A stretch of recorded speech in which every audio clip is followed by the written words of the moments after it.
Now to the Young Chevrolet Sports Report.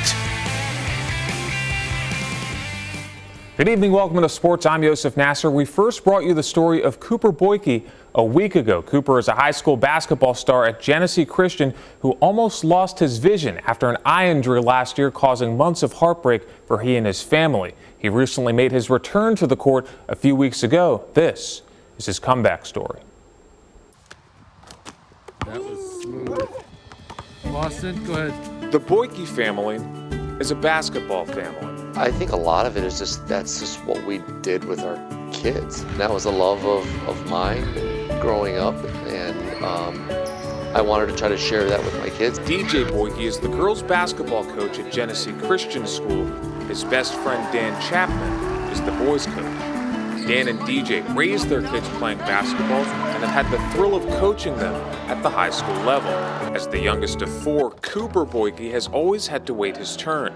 He's been too little. He's been the one that was picked last, and it's kind of propelled him to always feel like he's trying to prove himself. He watched his cousin Trenton break the boys' scoring record at GCS and saw his sister Ava do the same on the girls' team. When Cooper was in the 8th grade, his brother Boston was a part of the Soldiers team that made it all the way to the state semifinals at the Breslin Center. A lot of his older siblings and cousins and friends have all succeeded, and so he wants to succeed really bad too. In 2024, it was Cooper's turn. He had a breakout sophomore season playing alongside Boston. The dynamic duo led Genesee Christian to their district championship game, but they would go on to lose to Everest Collegiate. From that day forward, Cooper's life would never be the same.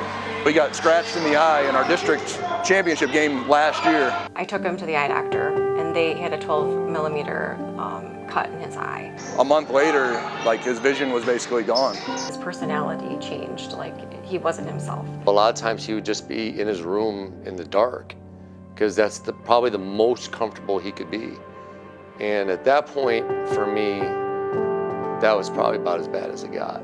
Cooper was found to have a parasite in his right eye and was at risk of losing his vision. We didn't know the end.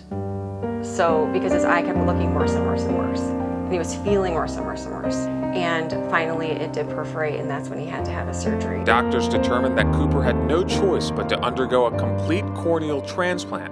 It was so scary. Yeah, I didn't know how to help him. I was definitely a little scared, afraid, but yeah, I prayed about it, and I think God helped me just not be afraid and help me just be calm. The next day, his headache stopped. Didn't feel awesome. He had to heal now from the corneal transplant, but it was night and day from the day. Went to practice the next day. As soon as he got word that he could play with contact, that was the end of the story. A few weeks ago, Cooper returned to the basketball court and wears goggles to protect his eye.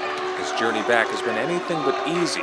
Basically, I had to almost relearn how to shoot. He's not the same as he was last year, but you can see it starting to come back. Through this, I've kind of learned how to attack the hoop and make layups, get to the free throw line. I think that's helped me a lot. And once I get my shot back, then I think it'll be complete. Still, he has confidence that he can return to the same player he was before the injury. His goals for his high school career are the same as they've always been. You think anyone's going to catch it? I don't know. I'm catching him though.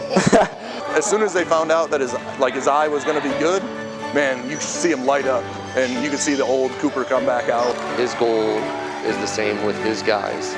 They're trying to win a district, and then they're going to try to go and win a region. He is a fighter. He's such a fighter, and he just always was looking ahead this is going to be okay. I love basketball a lot, and I would do anything to play basketball again.